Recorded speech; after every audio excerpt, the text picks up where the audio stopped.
very dramatic happened in Penticton, August the 20th, 1983. In the early hours of a beautiful Okanagan day, 25 very special people were to start on a journey of mental and physical strain that would take them through a 2.4-mile swim from the Rotary Park north out on Okanagan Lake and 1.5 miles back onto a 112-mile cycle that went twice around Skaha Lake and out to Osoyoos and back. And last, a 26.2-mile run on East Side Road to OK Falls and back. A true Ironman sport.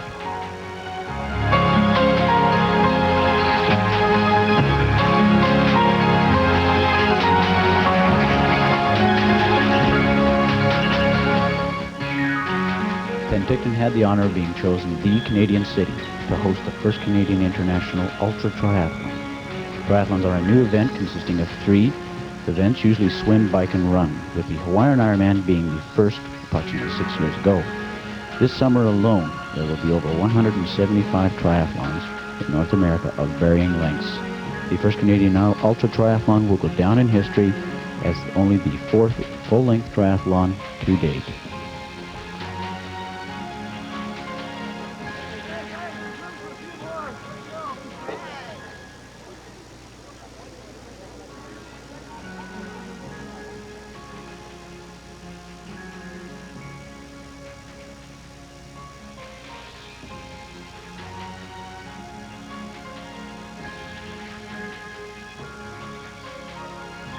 We asked race coordinator Ron Zelko, what is a triathlon?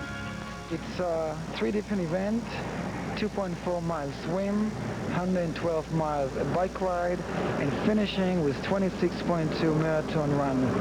The athletes have to finish all the 3 events in one day. We also asked Ron Zelko, why Penticton? It's known to everyone as the Hawaii of Canada, and the weather here is terrific here. The temperature of the water is right. The course is fantastic, and the welcome of the people of Penticton, known to lots of Canadian, is good people to come and involve with.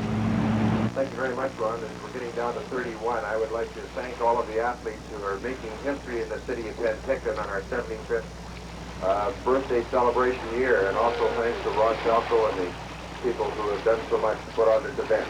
We're down to 18, 17, 16, 15, 14, help us out, 13, 12, 11, 10, 9, 8, 7, 6, 5, 4, 3, 2, 1.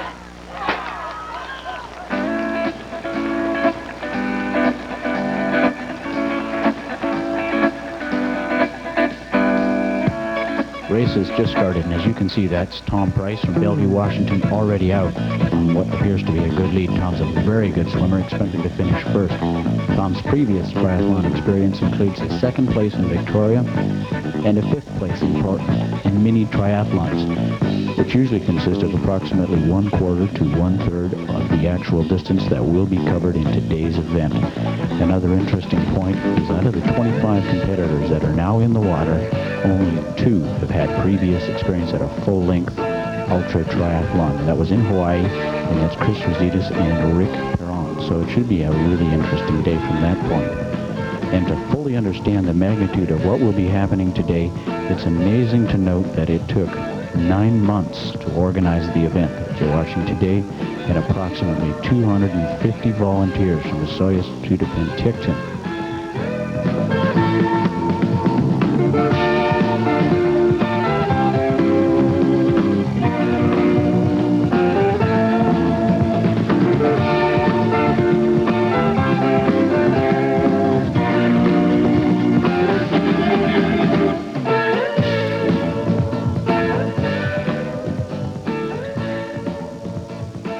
Okay, the boat you see on your right-hand side is just the halfway point, 1.2 miles out. That's Tom Price with a time right now of 27 minutes.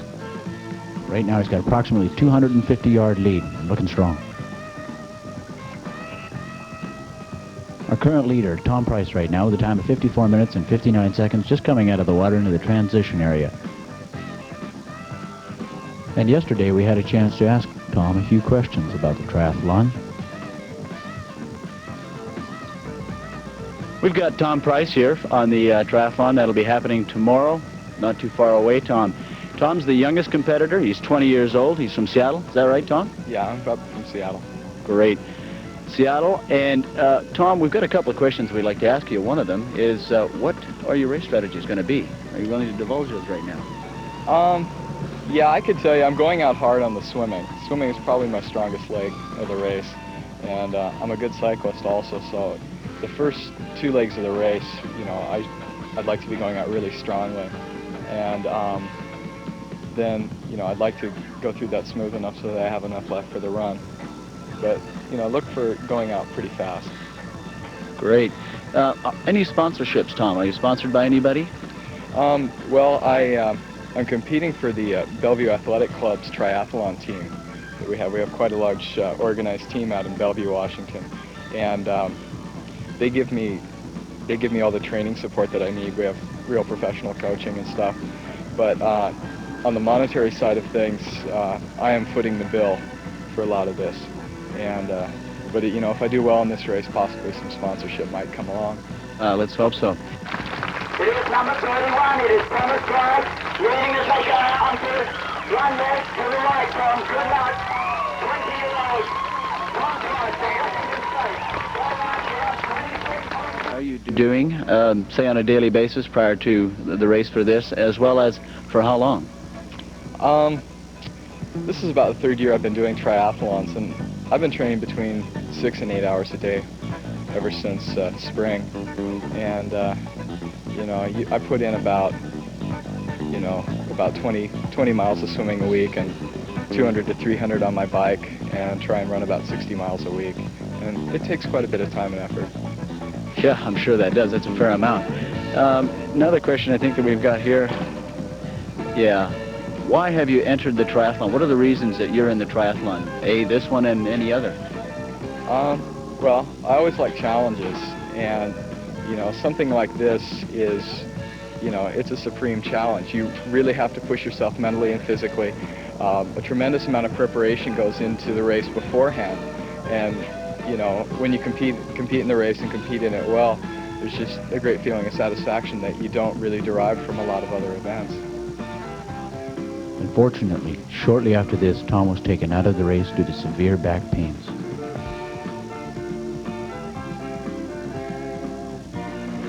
Tom, a really super competitor here with us today. He finished well out in front in the swim and finished well out in front as well in the cycling.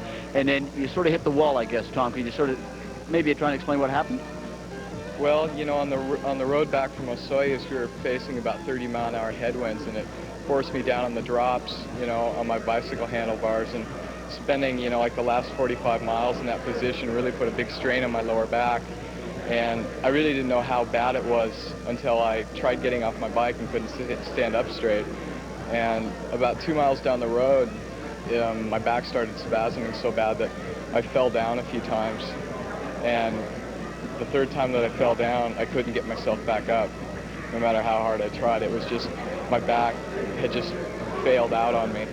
And at that point, one of the RCMPs, you know, had me, you know, urged me to withdraw from the race because, you know, I was getting hurt at that point, and I was taken to the hospital from there.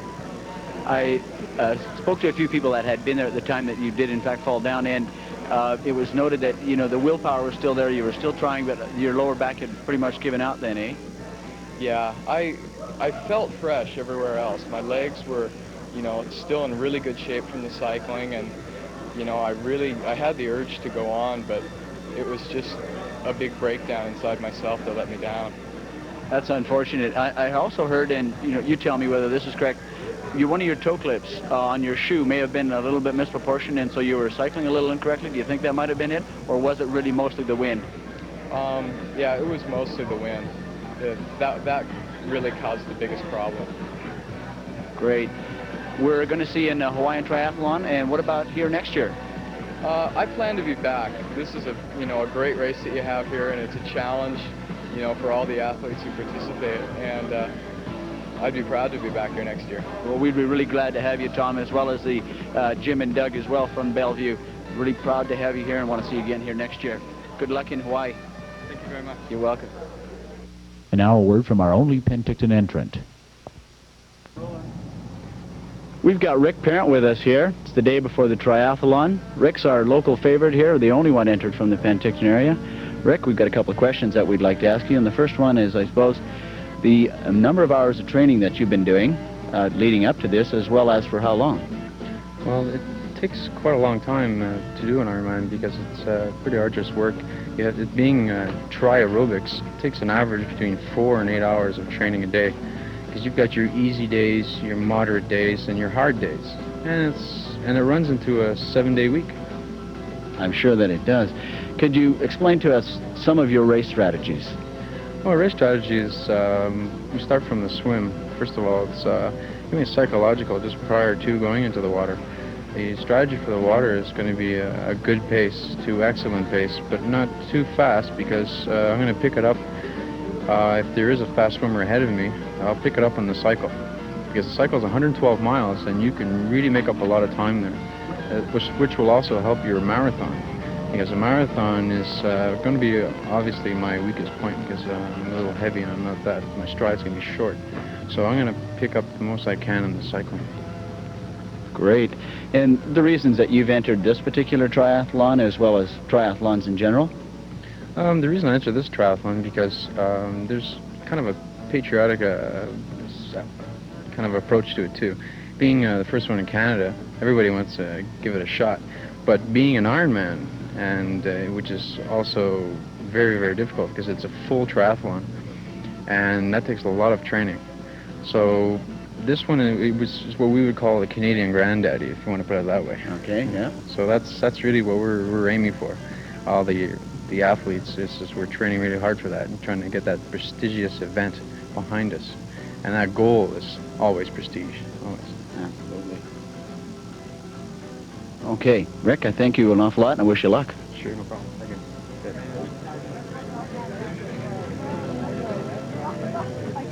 Why didn't you ask for a shoe? Can't.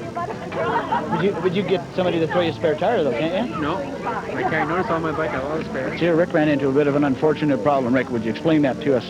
Yeah, going up Cougar's Hill, just after the swim, I had a slight problem with my pedal and my shoe at the same time. There's a cleat underneath that connects into the pedal, and it didn't fit right, and it came out, and I fell on the highway. But fortunately for me, there was no traffic going by at the time, and so I tried to get back in on my bike and continue, but my shoe would not go back in and fit properly. So what I've been doing right now is I pedal the almost half the course barefoot, and in doing so, I've bruised severely some metatarsals in the foot. So that medically I've been withdrawn, but I stopped it myself personally because I was afraid of being hurt really. So you went, if I'm correct, how far around you went around Skull Lake, what, 1.5 times again on one bare foot? Yeah, almost 2 1/4. I was just on my way on my last leg before going to down Waterman's Hill. Just that hill there, I couldn't go uphill anymore. I was just in too much pain, severe pain. The problem was too is that not so much the pain as I was afraid of falling off the bike into the traffic going by me. So that's the reason why I stopped, just for I didn't want to get killed. So the doctor has said that you've bruised your foot, have you? Yeah, severely, yes. And then the metatarsal underneath, just underneath, in between the second to last little. So you bruised the metatarsals in there? Yeah, yeah. Most unfortunate. Well, Rick, we're really sorry to hear that. I know you'd like to be finished.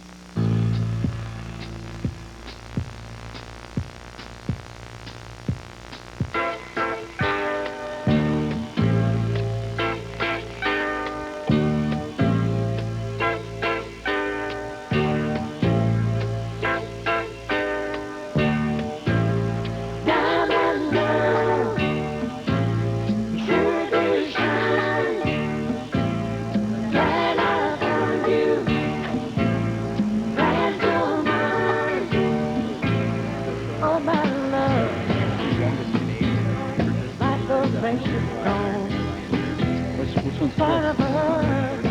Oh, yeah. Heaven is rained on. Makes no difference where you are. Stay all night time. You're like a shining star. How could I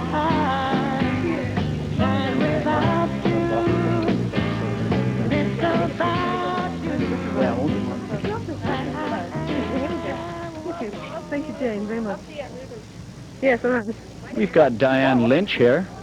Dyane is from Banff, part of the Banff connection. I understand there's 4 of you here, and there would have been a 5th, but the other young lady, her name was? Pat Barker. Broke her collarbone, unfortunately. She did. Really unfortunate accident. Really quite serious. Luckily she was wearing a helmet, and she was split really even through the helmet, but she's getting better. She's training for Hawaii. So she will be going in the Hawaiian Triathlon? Well, she's working towards it. She hopes to, but we will see. We hope that she can make it, because she's a really very, very strong athlete. Good. Dyane is our only female competitor, and therefore will definitely win in that department. How are you? Finished? Yeah. Dyane, can you tell us some of your race strategy? Well, the main thing for me tomorrow is finishing, and finishing strong without falling. And the strategy is holding back for a lot of the time tomorrow, because it's such a long race for me. And I think I will do it in 14 or 15 hours, and to keep my energy relatively high for that period of time. I think my strategy is to relax and let everything go, but hold back at the same time, if you know what I mean. And then in that way, with my experience of marathons, I come in strong, you know, as long as you know, with training, of course. Yeah. And pacing yourself, as you say. Pacing is so important. It really is. The amount of training that you've done up until this on a daily basis, as well as the length of time, i.e. months? I've been accepted into the Ironperson, or the triathlon in Hawaii, but the directors here suggested to me that I try this one and asked me to come, and I think I'm really glad I did, for several reasons. Mainly that it's a small one and that I'm getting so much support, which I need, and so it's also a test for myself, because I'd hate to go over to Hawaii and spend all this money and then maybe not, you know, really not flunk or something in the water and then not be discovered. No, it's just there's a lot of fear involved, I think, but I feel as relaxed as I can feel before any race. And then the reasons that you enter triathlons, or you're here for this specific triathlon, as you mentioned, for a few reasons, but you do triathlons because why? Well, it's a challenge. It's a tremendous personal challenge, and really, despite whoever's around and with me or for me, it's a challenge within myself. It's a higher thing than just the plodding through life, and you know, going through this and achieving the goal that I've set. It's just an extremely exciting and rewarding experience, and it's regardless of age. And to be the only woman tomorrow, I hope I can do a good job for them. And being older, I'm 40 now, so it really doesn't matter what age you are. It's really what's up here that counts. Well, thank you. We sure look forward to seeing you tomorrow. Well, thank you. At the finish line. Cheer for me. We will. Thanks very much. Dyane. Thank you.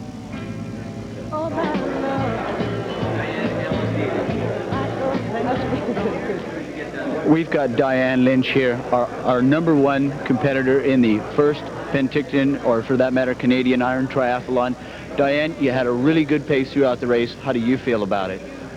Oh, I feel tremendously relieved, and the realization is coming to me right now and tonight, and everyone's speaking, the people who got up to speak and the people who were sitting around, I'm beginning to really feel it now, the tremendous impact of finishing.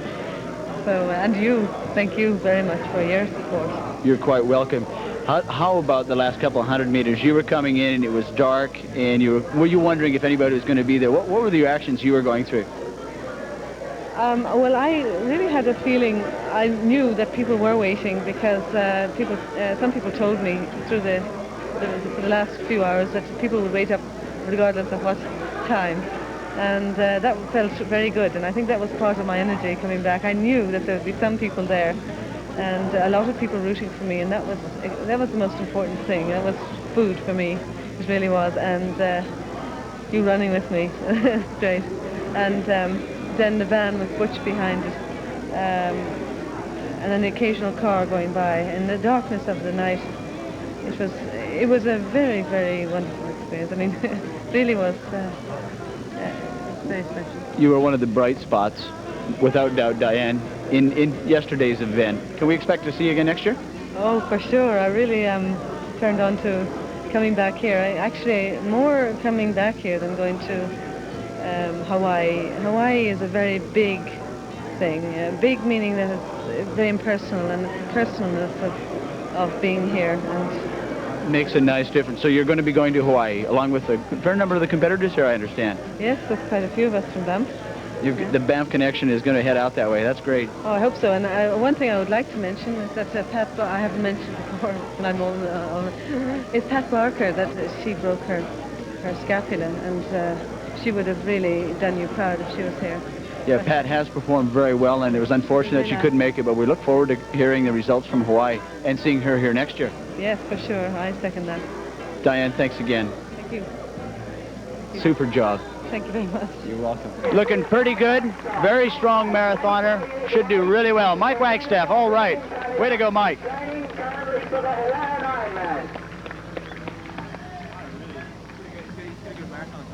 Well, the problem is... Mike Wagstaff in second place now. Tom Price has dropped out. He's gone to the hospital for physio.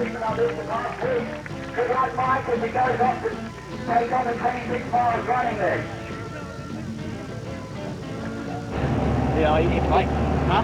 Mike? Yeah.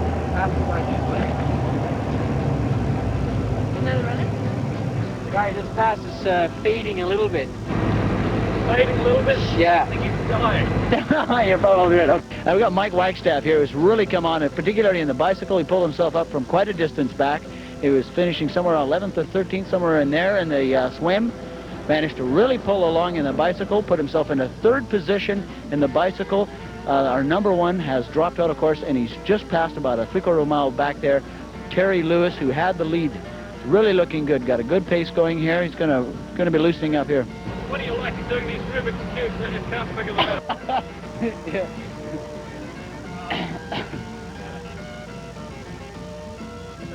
Little faster. You're gonna run over you.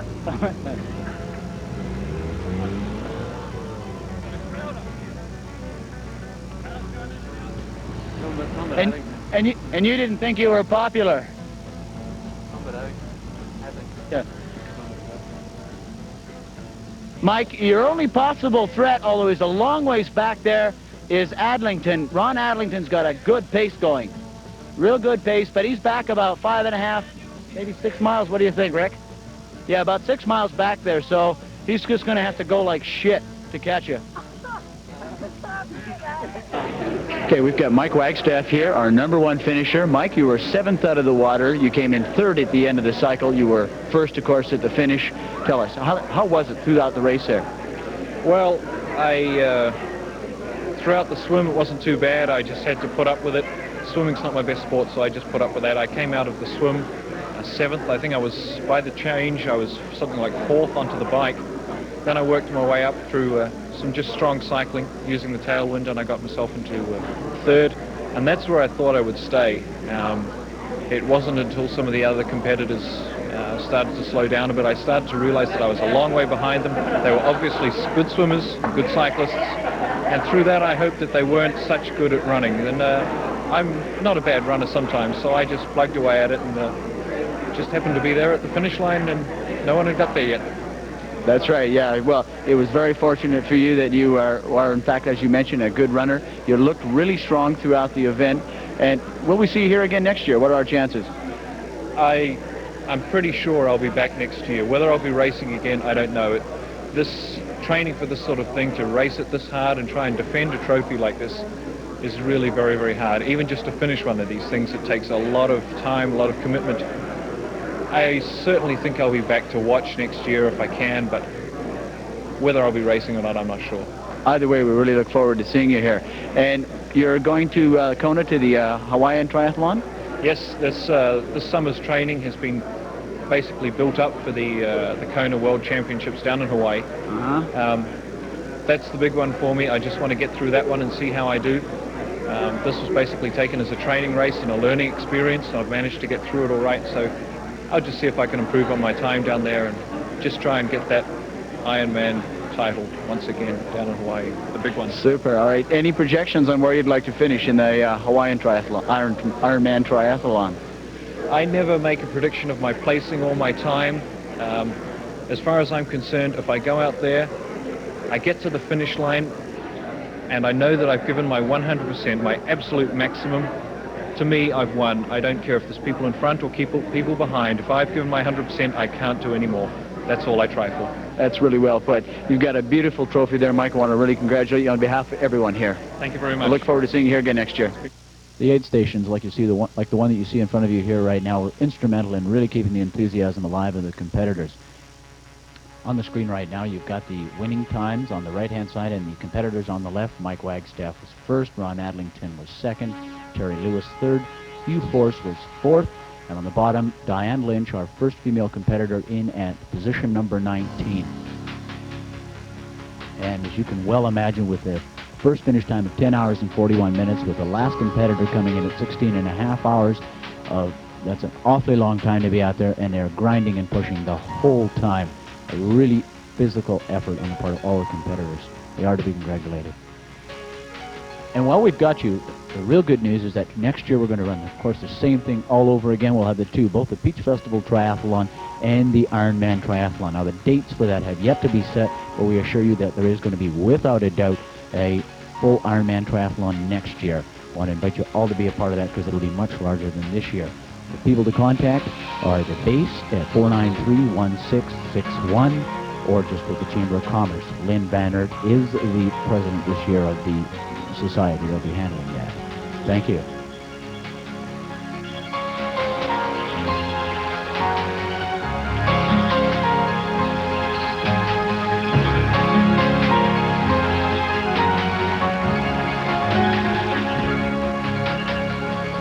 Thank you.